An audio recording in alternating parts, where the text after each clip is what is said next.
आजचा अभंग आहे, हो का दुराचारी वाचे नाम जो उच्चारी, त्याचा दास मी अंकित, काया वाचा मने सहित.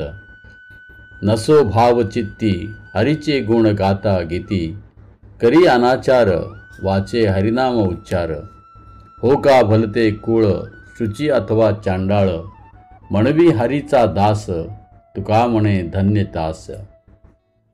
याचा अर्थ आहे, जरी एखादा दुराचारी मनुष्य असेल, परंतु अनुतापाने तो वाचेने विठ्ठल नामाचा उच्चार करत असेल, तर त्याचा मी काया वाचा मनाने दास आहे. हरीचे गुणानुवाद गाताना प्रथमतः तीव्र भावभक्ती चित्तात नसेलही तरी हरिनाम घ्यावे. अनाचार करणारा सुद्धा जर वाचेने हरिनामाचा उच्चार करीत असेल, त्याचे कुळ शुद्ध अथवा अशुद्ध असेल तरी त्याने काही बाधा येत नाही. तुकाराम महाराज म्हणतात, जो आपल्याला हरीचा दास म्हणवितो तो धन्यच आहे. या संदर्भात भगवान श्रीकृष्ण सांगतात, अपिचेत सुदुराचारो भजते माम अनन्य भाग, साधुरेव समंतव्य सम्यक व्यवस्थितो सिसहा.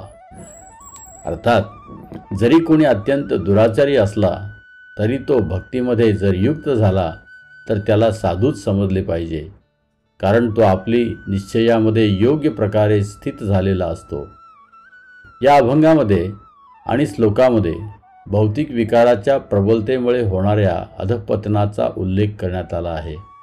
परंतु जेव्हा आध्यात्मिक बळ हरिनाम हरिकथा साधुसंग केल्याने प्राप्त होते, तेव्हा अनाचार करत राहणे हे निंदनीय आहे. हरिभक्त प्रथमतः जरी अनावधानाने अनाचार करत असला तरी साधू सत्संगाद्वारे आपले चरित्र सुधारावे हा मूळ उद्देश आहे. जय हरी विठ्ठल.